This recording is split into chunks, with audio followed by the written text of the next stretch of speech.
So the world is reacting to Meghan Markle's exhaustingly sycophantic and woke new podcast where she ramps up the victimhood with her apparent BFF, Serena Williams. Despite them both being multi-millionaires, well, I've brought in the perfect person to review the first episode, her anti-woke sister, Samantha Markle, who joins me live from the US. Samantha, I have to say, this was one of the most nauseating, horrible things I've ever had to listen to in my entire life.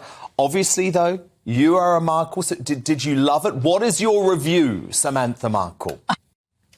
Well, you know, it's so funny. It was like so breathy and seductive, but neither of them are spring chickens. So the whole time I was fully expecting them to bust out in like a Saturday Night Live Dusty Muffin skit. It was kind of odd, you know. It was just like so it sounded more like a seductive commercial of sorts than... Yeah. Were you surprised, Samantha, that your sister tried to make out that she's some sort of repressed victim? Well, you know, I gotta say, I think I'm in agreement with the world. And here's the disclaimer, this is my humble opinion.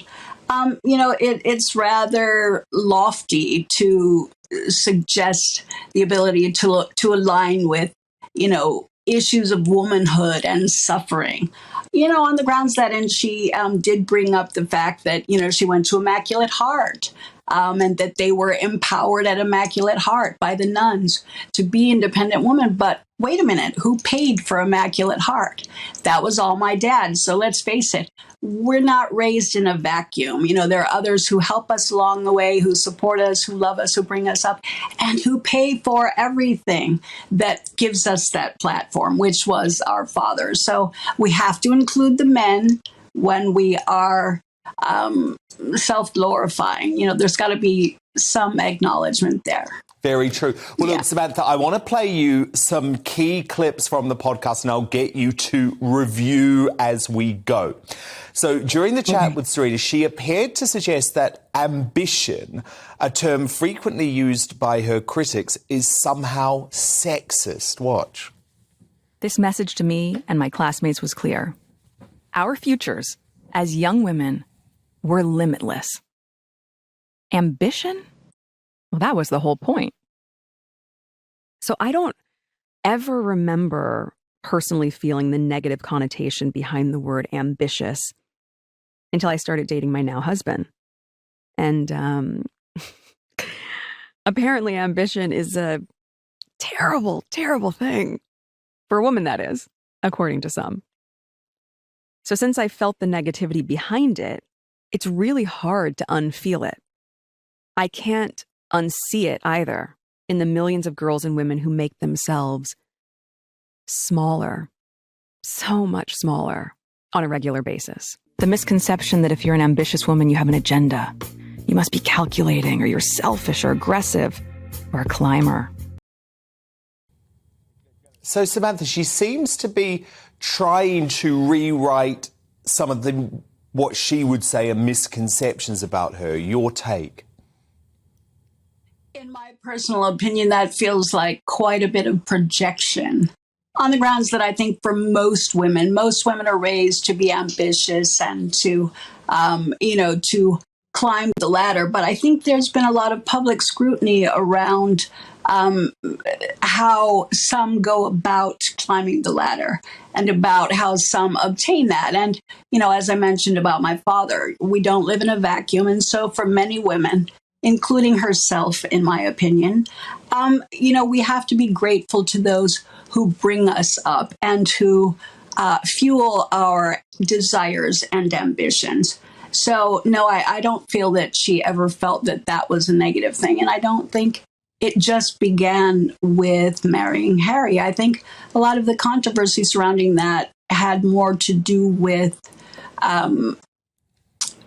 how the point that she got to seemingly on the laurels of others by becoming a royal. And her ambition also saw her throw her blood relatives, you, her brother and her father, under the bus, right? That's the result of her ambition. Exactly. And without my father, she wouldn't have this platform, whether it was the school, the, internship at the embassy. He gave her everything. And, everything she mentions seems to fall back on something that our father gave her or suggested but that he's he not do, even mentioned now because she wants to pretend he's not even there. Look, Meghan also took a swipe at the royal family, implying they forced her to continue royal engagements in South Africa after there was some sort of fire, apparently, although we don't actually know if it's true, in Archie's nursery. I thought this was the most egregious moment in the podcast. Have a listen. What did we have to do? Go out and do another official engagement. I said, this doesn't make any sense. Can you just... Why did you not bring him? I was like, can you just tell people what happened? And so much, I think, optically, the focus ends up being on how it looks instead of how it feels.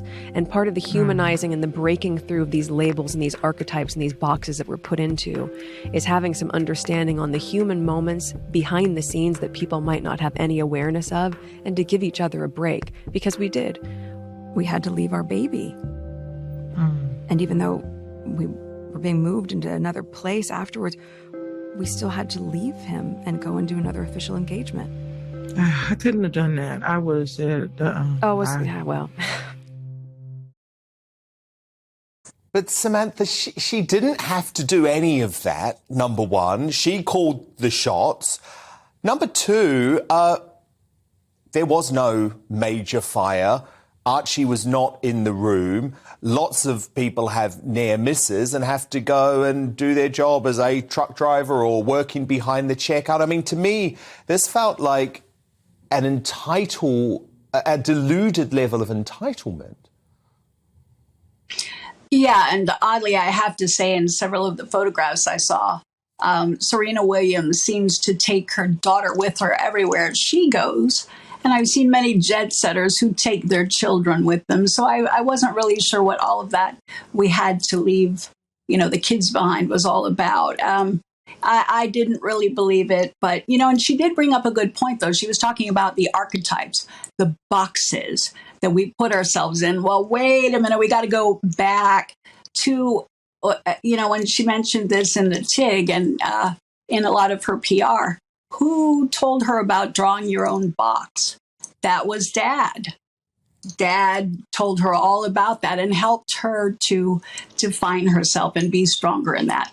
So again, let's, pay the attribution where it appropriate should be placed. Yeah. I mean, and thank Dad. Thank those who help us. Very good point. There was also a really cringeworthy moment where she felt the need to involve her husband, Prince Harry, in the podcast that led to a very odd exchange, and I would say an awkward exchange between Prince Harry and Serena Williams. Have a listen.